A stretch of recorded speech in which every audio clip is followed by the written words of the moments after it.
Do not weep, Gwendera. Tears are a luxury for women of value, and well, you are merely an expense we can no longer afford. Lady Hildegard's voice was soft, like silk wrapped around a razor blade. She stood by the window, adjusting the lace on her sleeve, refusing to look at her daughter kneeling on the Persian rug. Outside, the carriage wheels ground against the gravel, signaling the end of life as Gwendara knew it. A barren tree is only good for firewood, her father, Roderick, grunted from his armchair, swirling his brandy. Or, in this case, a decorative ornament for a man with a large enough house to hide his mistakes. The Duke arrives in the hour. Dry your face. If you cannot give him an heir, you will at least give him obedience. The drawing room of Cressure Manor had always felt more like a courtroom than a home, but today, it felt like an auction block. The velvet drapes were drawn tight against the afternoon sun, casting the room in a suffocating dusty twilight that smelled of stale lavender and impending doom. Gwendera sat on the edge of the stiff brocade settee, her hands folded so tightly in her lap that her knuckles had turned the color of old parchment. She was 23, an age where the whispers of spinster began to curl around a woman's name, like ivy choking a trellis. But the whispers about Gwendera were far worse than that. Infertile. The word hung in the air, heavier than the crystal chandelier above them. It was a brand, a curse that had been pronounced by the family physician 3 years ago, a physician her father, Roderick Crestshaw, had insisted upon. Since that day, Gwendara had ceased to be a daughter. She had become a liability, a bad investment in a portfolio of failing assets. "Stop fidgeting," Hildegard hissed, pinching the bridge of her nose as she paced. "He is known for his exacting standards. If he sees you trembling like a frightened rabbit, he might lower the price." "The price," Gwendara whispered, the humiliation burning her throat like acid. "Am I truly to be sold, mother? Like a plot of land? Like a horse at Tattersall's?" Roderick slammed his glass down on the side table, the sound cracking through the silence. "You are being married, you ungrateful wretch. And yes, a transaction is taking place. The Duke of Eldermire is clearing my gambling debts. Debts incurred trying to maintain a lifestyle you failed to secure with a proper match. In exchange for a wife who will not trouble him with the messy business of a nursery. He wants a hostess, a statue to grace the end of his table, and you are cold enough for the role." The sound of heavy wheels crushing gravel outside silenced them. The atmosphere in the room shifted from contempt to a frantic, greedy anticipation. The doors were thrown open by the butler, his face pale, announcing a name that carried the weight of centuries and the chill of the northern moors.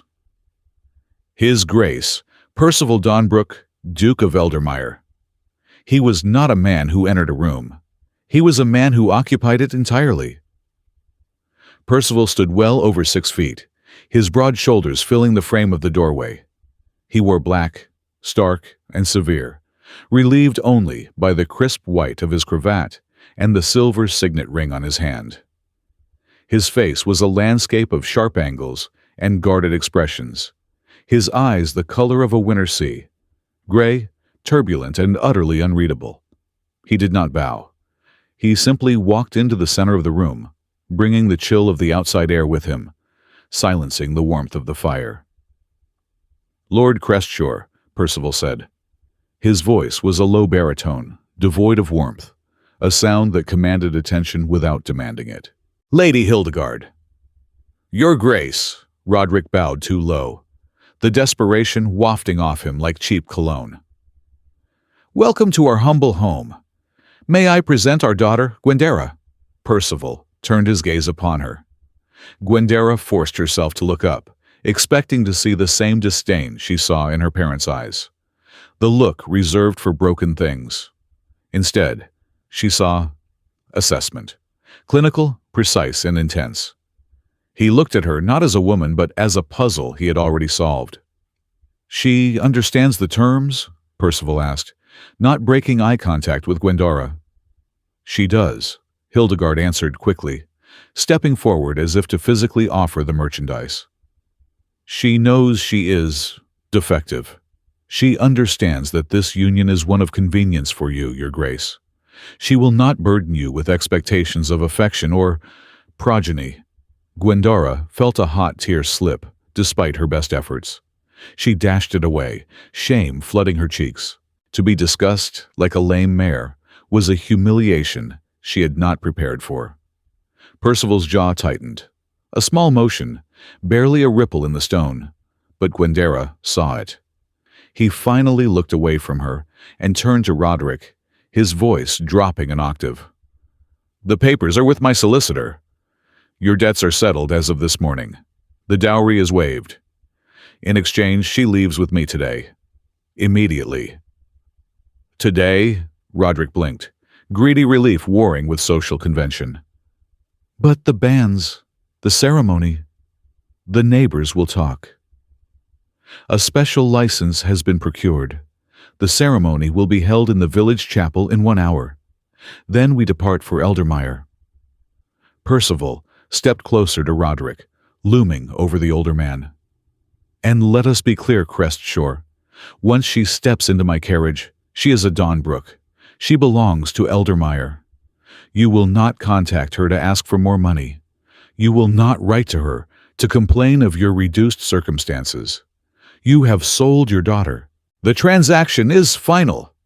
Do not attempt to renegotiate the merchandise once it has left the shop." The brutality of his words made Gwendara flinch. Yet there was a strange undercurrent to them.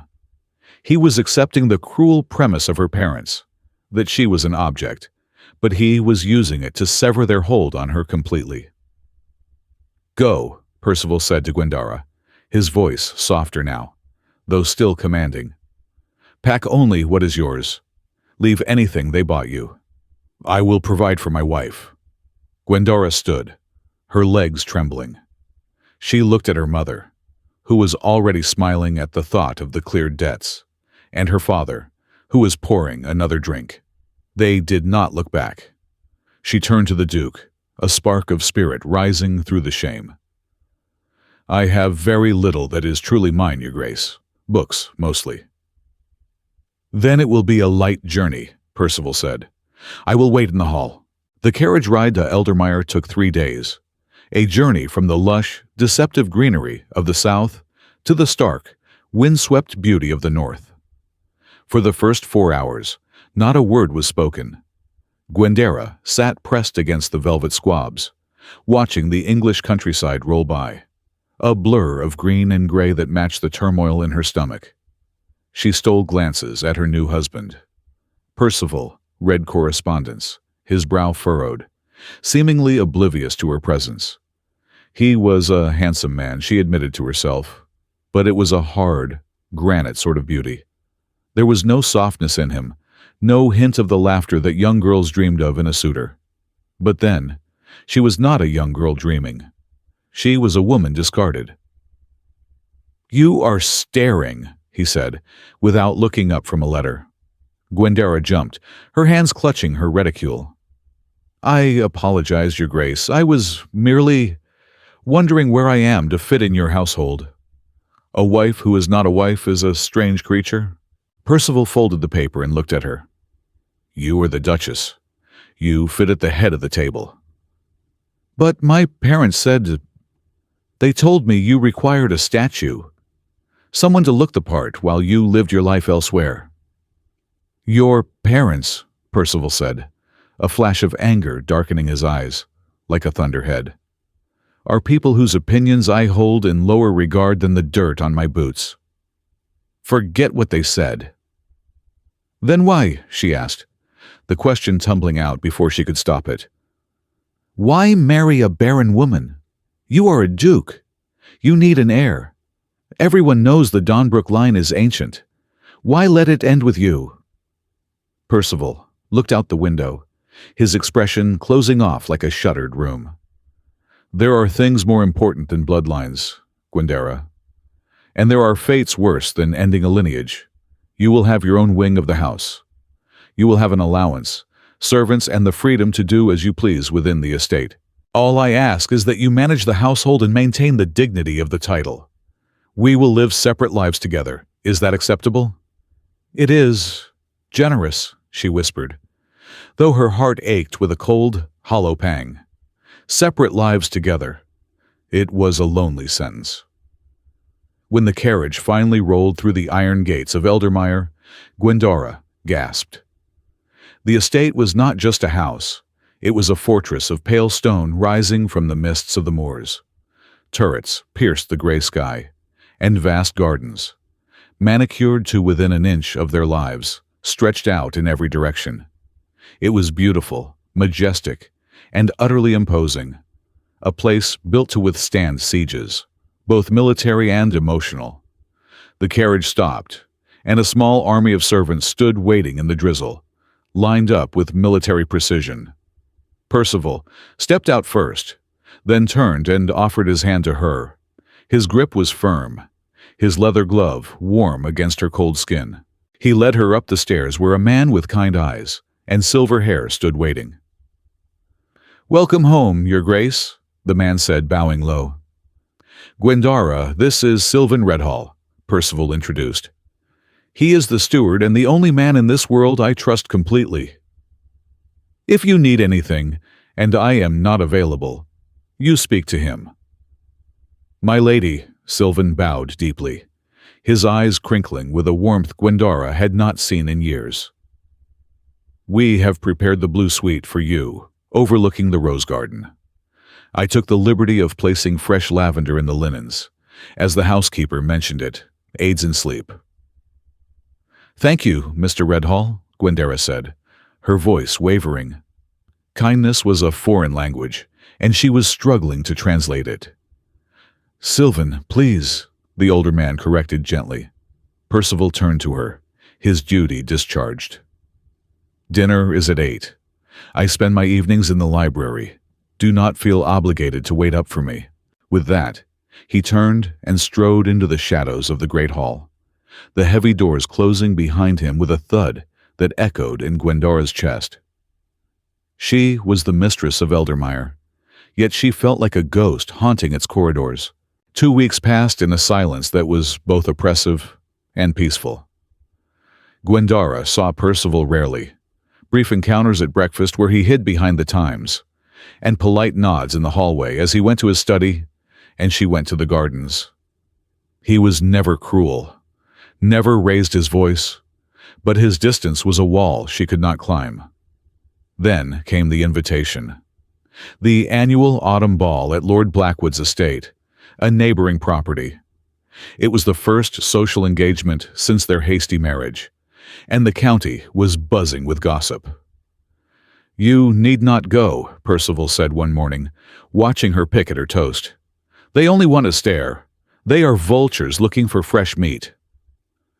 "I am the Duchess of Eldermeyer," Gwendora said, lifting her chin. A spark of defiance, long dormant, flared in her chest. "If I hide, they will say I am ashamed, or that you are ashamed of me. I will not give my parents or this county that satisfaction." Percival paused, his coffee cup halfway to his lips. He looked at her, really looked at her, for the first time since the wedding. A flicker of respect passed through his eyes. "Very well, but stay close to me. The Blackwood crowd is known for their teeth." The Blackwood ballroom was a crush of silk, diamonds, and judgment.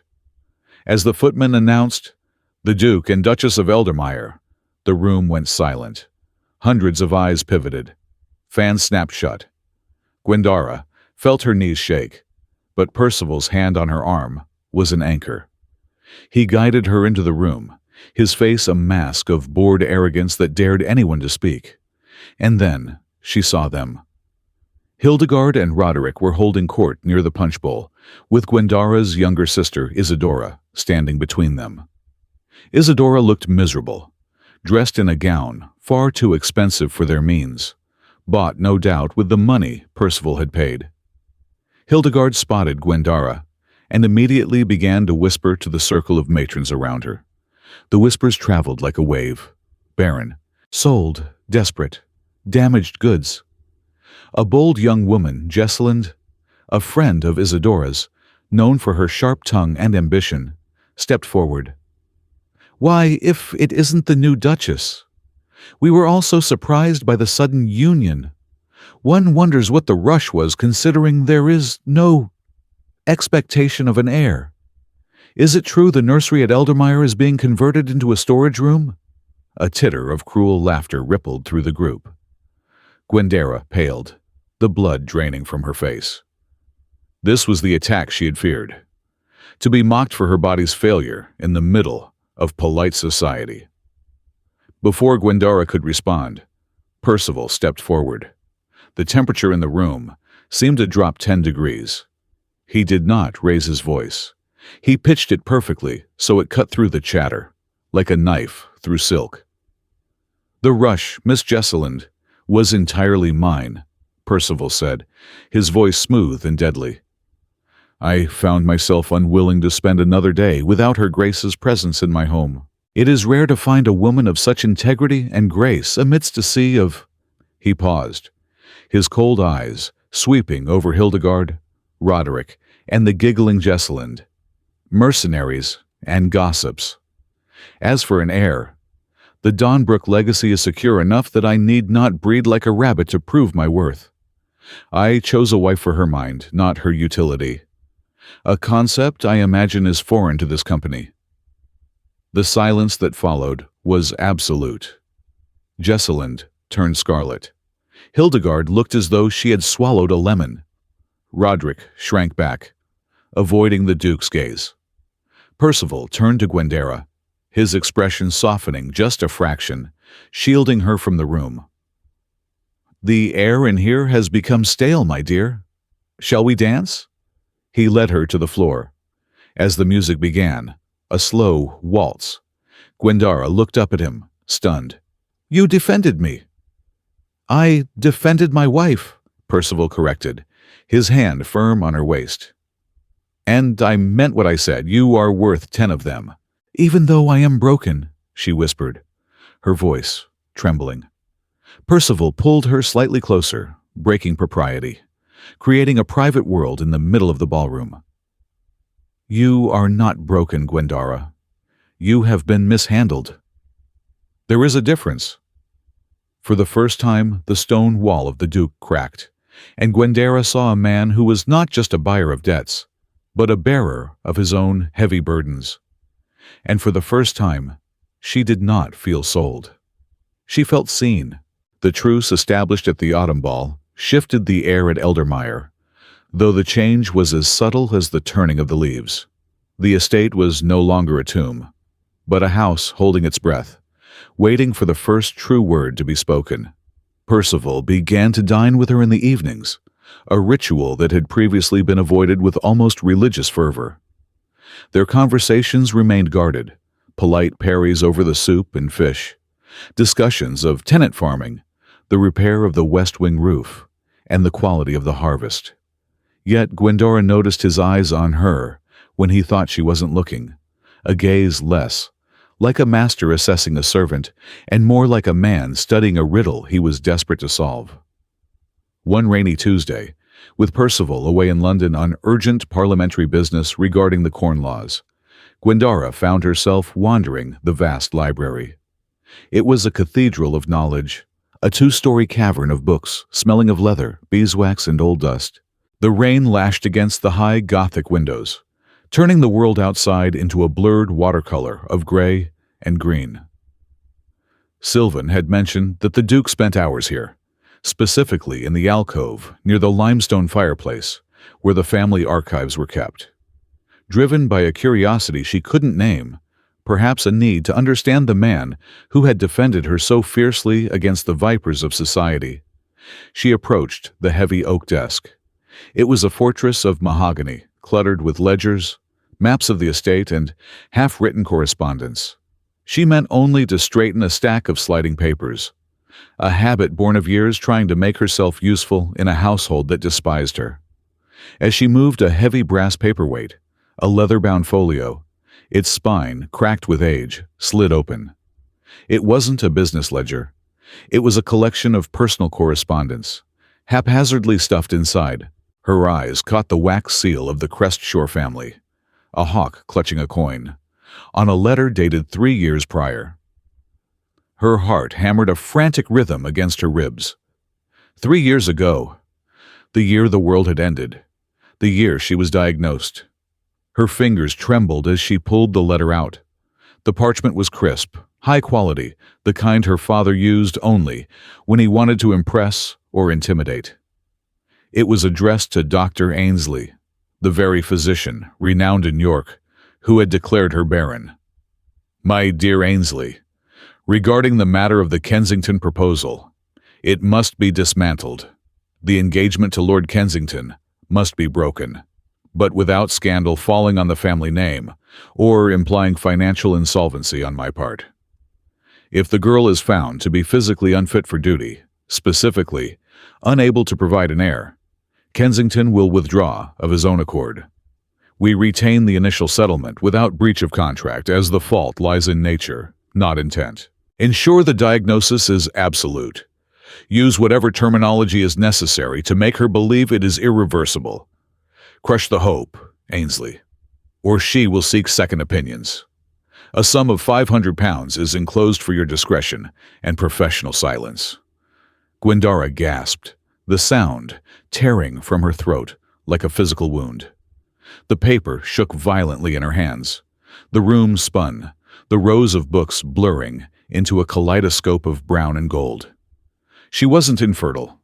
It was a lie, a paid fabrication, a cold-blooded business maneuver to sabotage a marriage her father had wanted to escape because he had likely spent the settlement money before the wedding even happened.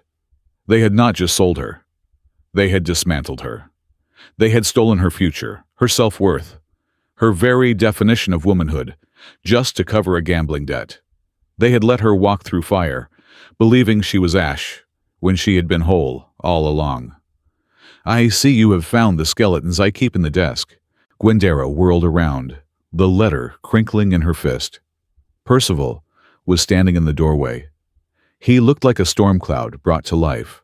His riding coat was sodden with rain, water dripping from the brim of his hat, his face pale and drawn. He had returned early, riding through the weather. "You knew," she whispered, the words scraping her throat. She held up the damning paper. "This was in your desk. You knew." Percival walked into the room, peeling off his wet gloves with slow, deliberate movements. He didn't look at the letter. He looked only at her. "I suspected. When your father approached me to sell your hand, and make no mistake, Gwendara, he haggled over the price. I had my solicitor look into his past dealings. We found the bank drafts to Dr. Ainsley. I acquired that letter from the doctor himself, bought with threats of exposure, a week before our wedding." "And you didn't tell me," her voice rose, cracking with the weight of betrayal. "You married me knowing this? You let me believe I was defective. You let me walk around this house feeling like a fraud, like a thief in your ancestral home?" "If I had told you then," Percival said, his voice low and intense, stepping closer until the scent of rain and horse and wet wool filled her senses. "Would you have believed me? Or would you have thought it a cruel trick? You were beaten down, Gwendara. You flinched when a door slammed. You believed their lies so deeply it was written in the curve of your spine. So you bought me out of pity." She threw the letter onto the desk, knocking over a stack of books. "Was I a charity case? A stray dog you found in the rain?" "No!" The shout echoed off the high vaulted ceiling, startling them both. Percival looked shocked by his own loss of control. He took a ragged breath, his gray eyes turbulent. "Not pity. Rage. I saw what they were doing to you. I saw a woman of spirit being crushed into dust by greed. I bought you to get you out of that house. I kept the secret because I wanted to take you to a specialist in London, on your own terms, when you were strong enough to handle the truth. I did not want your hope to be another weapon used against you. I wanted you to find your footing first." Gwendara stared at him. The revelation was a physical blow, heavier than the first. He hadn't bought a decoration. He had mounted a rescue mission. He had absorbed her shame, so she wouldn't have to carry it alone, waiting for the moment she could set it down. "I am not infertile," she asked, her voice small. A child asking if the monsters were gone. "It is highly unlikely," Percival said gently, stripping off his heavy coat and tossing it aside. "Ainsley is a fraud. You are whole, Gwendara. You always have been." She sank into the leather chair, burying her face in her hands.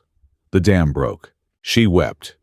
Not the polite, silent tears of a lady trained to be invisible, but racking, heaving sobs of grief for the years lost.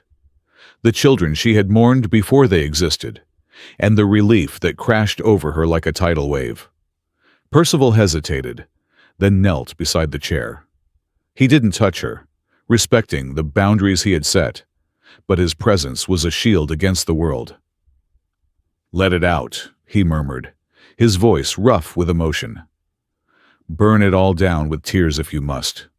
I am not going anywhere." The emotional storm was followed by a physical one. The strain of the revelation, combined with the drafty chill of the library, took its toll. Winter set in with a vengeance that week, burying Eldermeyer in 3 feet of snow. And Gwendara fell ill.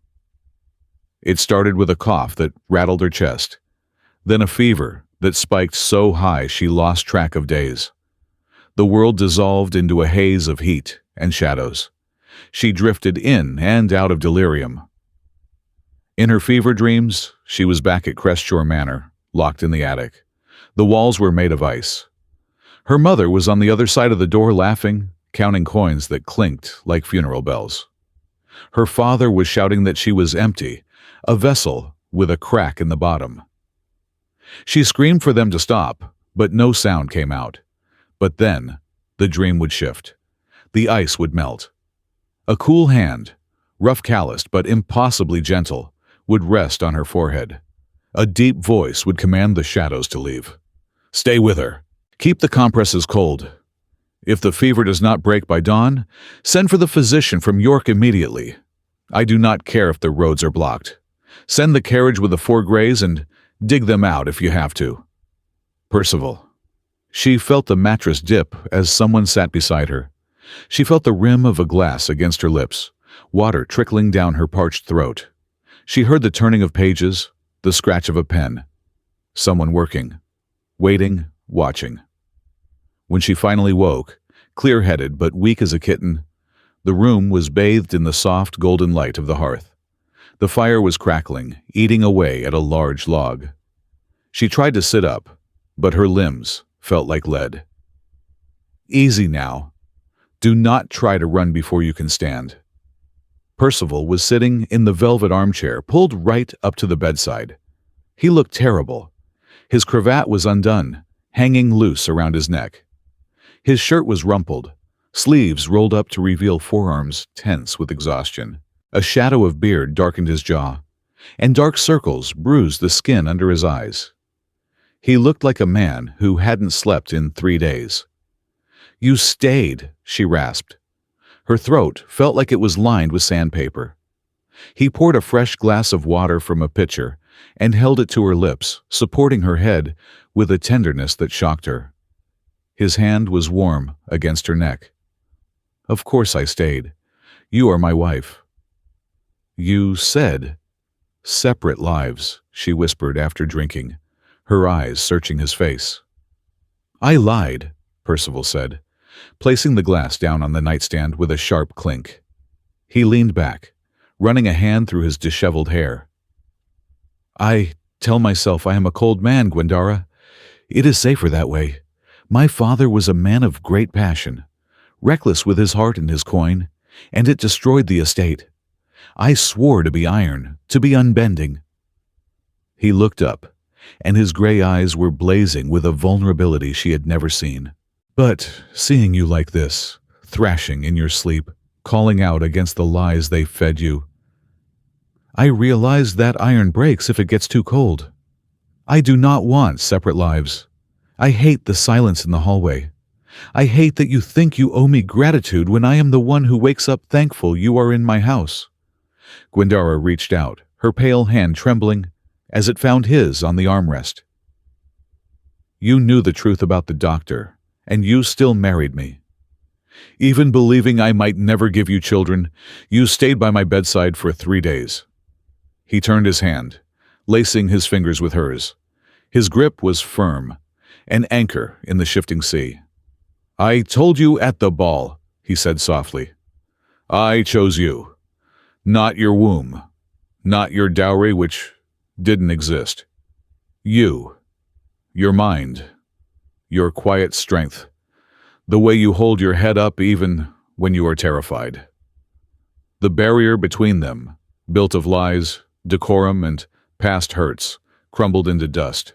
He leaned forward, pressing his forehead against their joined hands. "Get well, Gwendara, please," he whispered, his voice cracking. "I cannot be the duke of this empty stone pile without you. It was just a house before you arrived. You made it a home."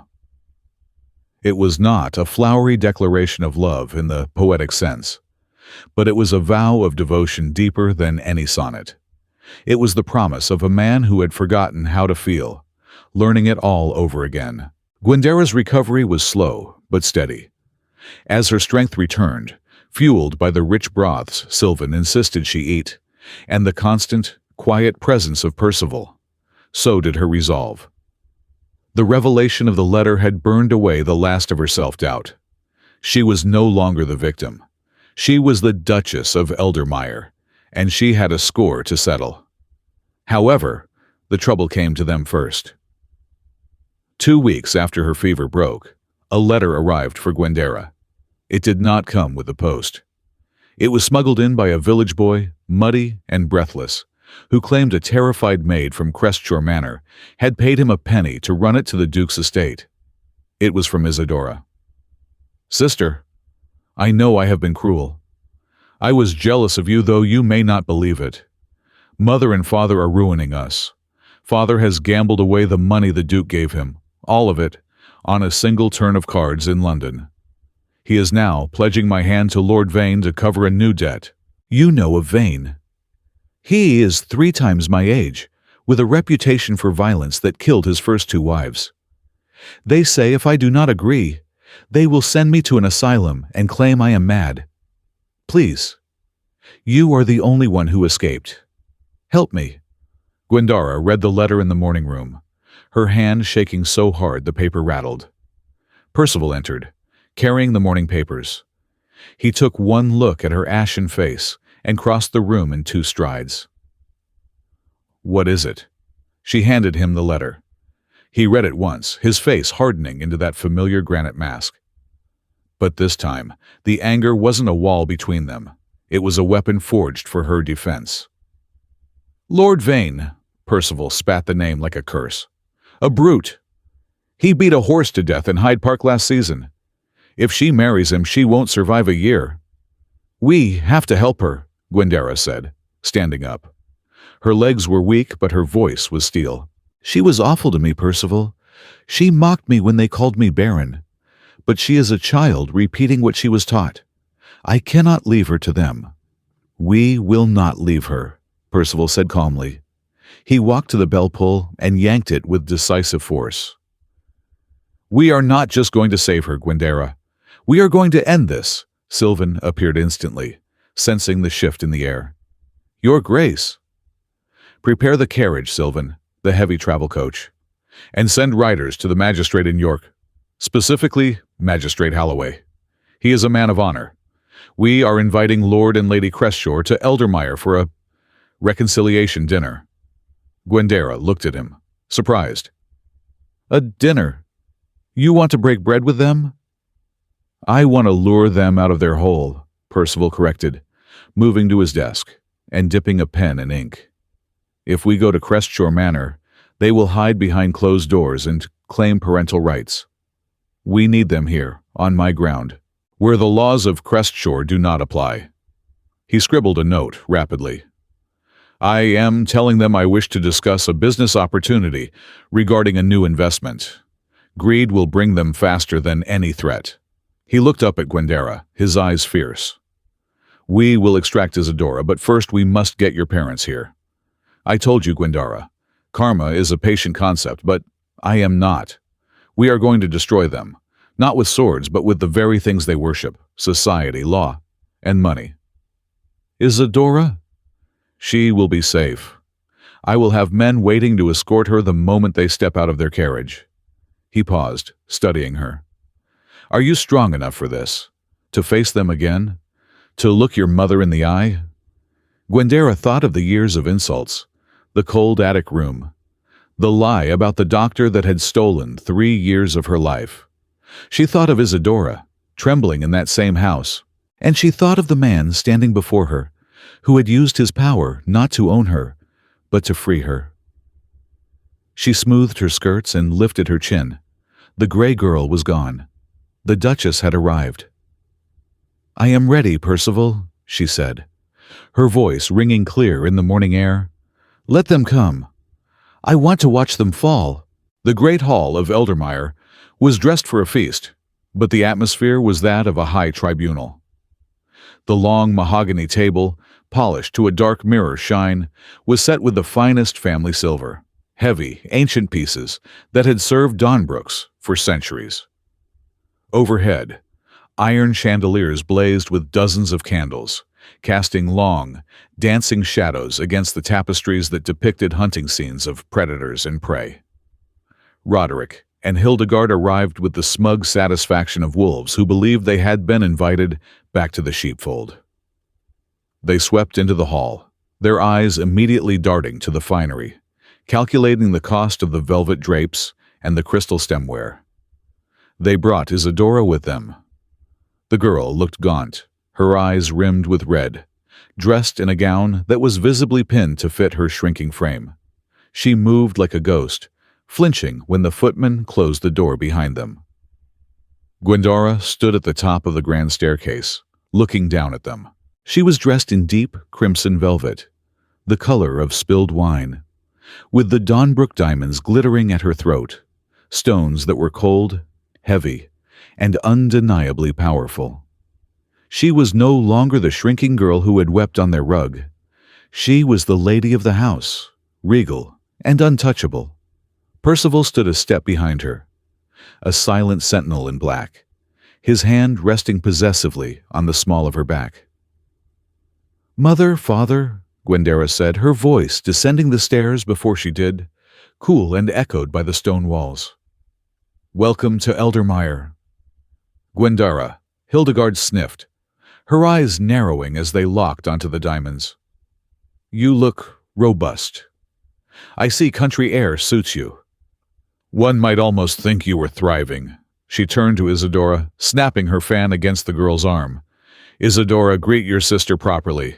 Do not stand there gaping like a fish. Isadora dropped into a clumsy curtsy, trembling visibly. Gwendara reached the bottom of the stairs and ignored her parents entirely, stepping forward to take Isadora's cold hands in hers. Do not worry, she whispered, leaning in so only her sister could hear. You are safe here. Look at me. You are safe.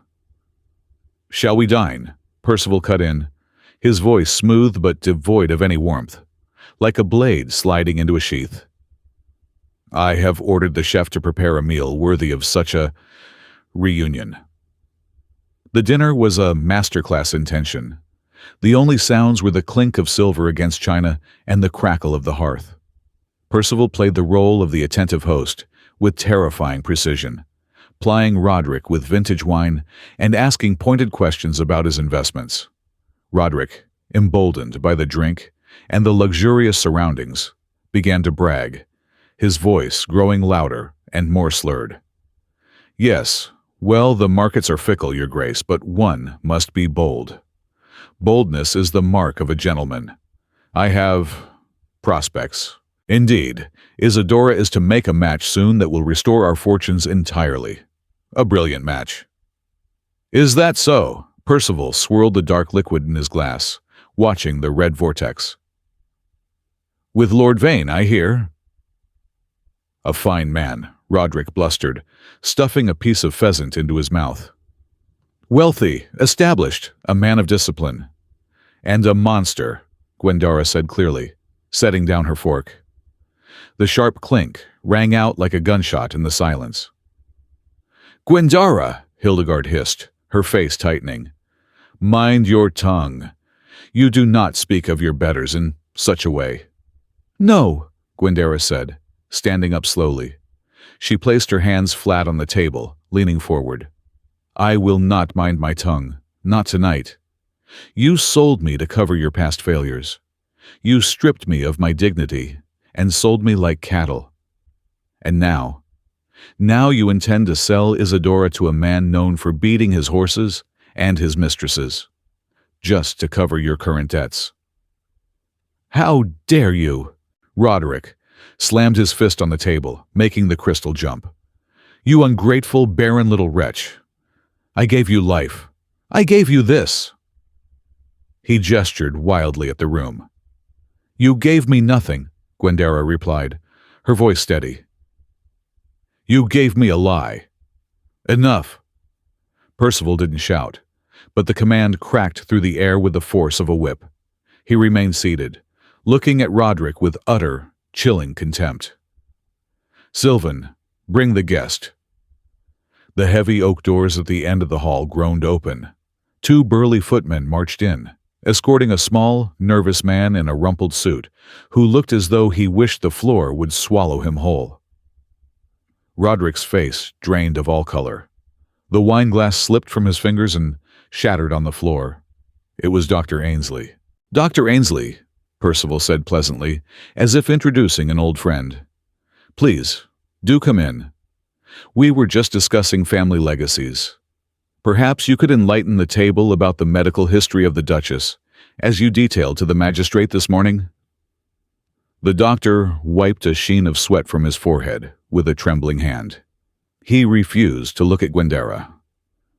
I was paid, he stammered, his voice thin and reedy. He looked at Roderick with the eyes of a trapped animal. Lord Crestshore gave me £500.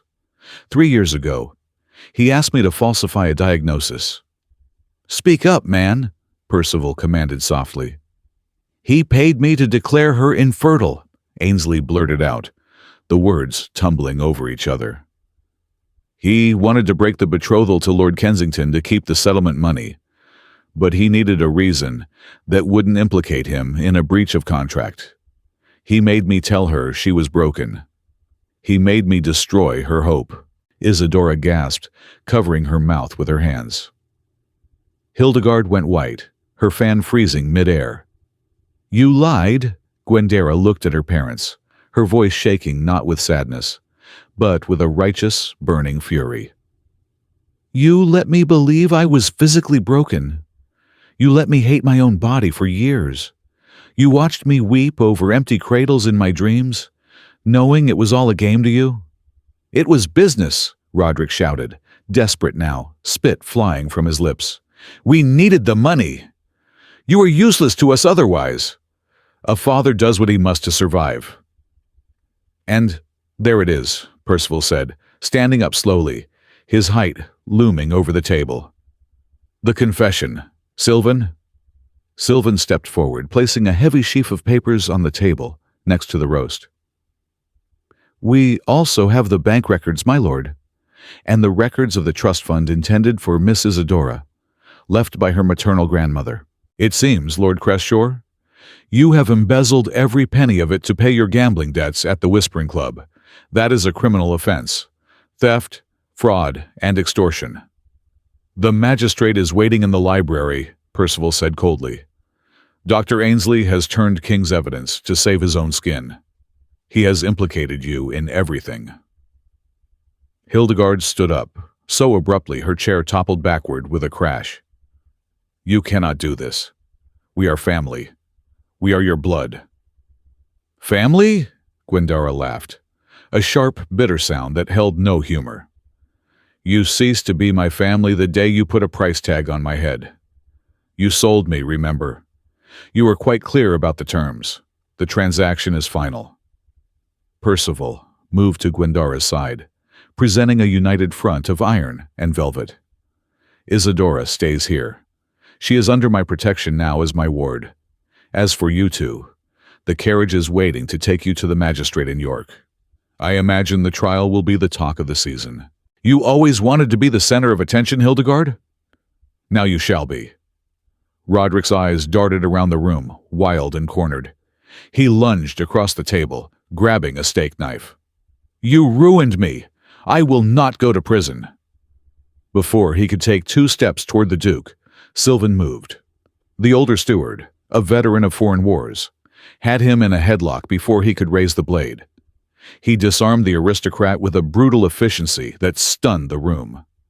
The footmen swarmed in, restraining Roderick's flailing limbs. Take them away, Percival ordered, turning his back on the screaming man. And burn the chairs they sat in. I will not have their scent lingering in my home. As her parents were dragged out, cursing and pleading, the heavy doors slammed shut, sealing the silence. Gwendara felt a heavy weight, one she had carried for 3 years, finally lift from her shoulders. She looked at Isadora, who was weeping silently into her napkin. It's over, Gwendara said, walking to her sister and pulling her into a fierce embrace. Isadora, look at me, it's finally over. Spring came to Eldermire, washing away the gray of winter and the dark stain of the trial. The estate was transformed. The windows were thrown open and the scent of blooming wisteria filled the galleries. The sound of laughter. Isadora's laughter, light and free as she played lawn tennis with a neighbor's son, drifted through the halls that had once been silent tombs. Gwendara sat in the walled garden, watching the green shoots push through the dark earth. She felt different, stronger. The silence inside her was no longer empty. It was peaceful. Percival found her there, holding a letter from London. He watched her for a moment, his expression soft, unguarded. News, he said, sitting on the stone bench beside her, careful not to crush her skirts. Your father has been sentenced to debtor's prison. 10 years. Your mother has fled to the continent to live with a distant cousin who, I hear, despises her, and will make her work for her keep. Justice, Gwendara murmured, tracing the pattern of the lace on her dress. Though I find I do not take joy in their suffering, only relief in their absence, like a fever that is finally broken. That is because you have a good heart, Percival said quietly. A heart far better than they deserved. He paused, looking down at his hands, twisting the signet ring on his finger. The granite duke looked suddenly unsure. Gwendara, the contract, the arrangement we made, it was based on lies. You are not infertile. You are young, beautiful, and free of them, if you wish. If you wish to leave to find a match of your own choosing, a man who can give you the poetry and romance you were denied. I will annul the marriage. I will settle a fortune on you. You can be free. Gwendara looked at him, stunned. The wind rustled the leaves around them. He was offering her everything he thought she wanted, at the cost of his own heart. She saw the pain in his eyes, buried deep behind the gray, the terrified resignation of a man used to being alone. You would send me away? She asked softly. I would not hold you captive to a fraud, he replied, his voice rough. You deserve to be chosen for love, not sold for debt. Gwendara reached out and cupped his face, her thumbs brushing his cheekbones. She turned him to look at her fully. You foolish nobleman. Do you think I want to go? You are the only person who ever saw my worth when I was nothing but a line item in a ledger. You defended me against the world. You cared for me when I was sick. You saved my sister. I am a hard man, Gwendara. I am not a poet. I cannot give you sonnets. I do not need a poet, she smiled, tears pricking her eyes, blurring the sight of his beloved face.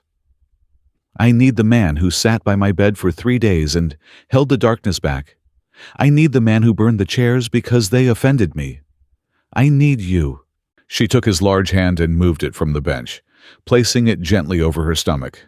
Percival froze. His breath hitched. He looked at her hand, then up to her eyes, his pupils dilating. "Are you—" "Dr. Ainsley was a liar," she whispered, a tear slipping down her cheek. "But the sickness I have felt these past weeks is of a different sort. The village physician confirmed it yesterday. There will be an heir to Eldermeyer, Percival, but more importantly, there will be a family." The Duke of Eldermeyer, the man of stone and silence, let out a sound that was half laugh, half sob. He pulled her into his arms, burying his face in the crook of her neck, holding her as if she were the only precious, fragile thing in the universe. "I love you," he whispered into her hair, the words vibrating against her skin. "I should have said it months ago. I love you." "I know," she replied, holding him tight as the spring breeze danced around them. "I know." Gwendera's parents sought to discard her like a broken object, valuing gold over their own flesh and blood. But in their greed, they inadvertently gave her a gift greater than they could imagine, a life where her worth was defined not by her utility, but by her character. The truth always has a way of coming to light, and while lies may sprint, karma runs a marathon, and it never misses the finish line. Gwendara and Percival proved that love isn't about finding someone perfect. It's about finding someone who helps you piece yourself back together when the world has broken you. If this story touched your heart, please give it a like and share it with a friend who loves a good romance. And don't forget to subscribe and hit the bell icon so you never miss a story of love, justice, and redemption.